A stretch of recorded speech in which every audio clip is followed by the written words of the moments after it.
احکامی که اسلام داره ارزش برش قائل هستیم؟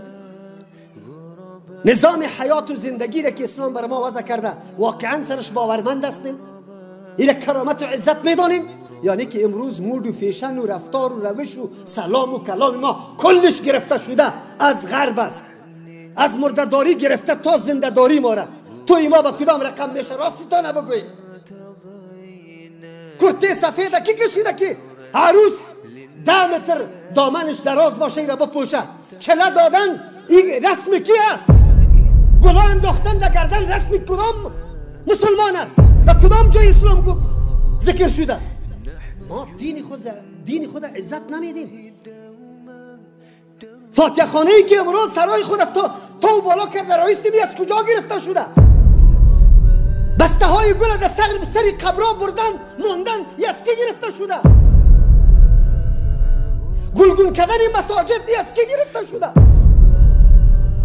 در دین است؟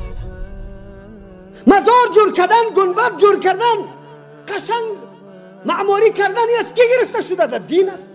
اگر در دین است یک عالم بفرماید که در دین هست میگه پیش ما دین اهمیت داره، دین حیثیت داره، دین ما عزت داره. ما به دین خود عزتمند هستیم؟ میپنداریم خدا؟ کجا رفته رویستیم؟ نظام زندگی ما در اخلاق، در سلوک، در روش با کدام سلوک، با کدام روش است؟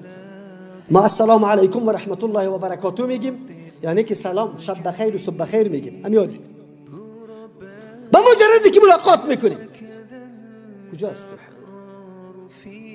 روزی معلوم و روزی کارگر و روزی فلان گفته رویستیم. عمر ما دبی تباه شد، دنبال اعمال مشرکین رفته رویستیم. اسلام پیش ما قدر داره، اسلام پیش ما قدر داره، اسلام پیش ما قدر داره.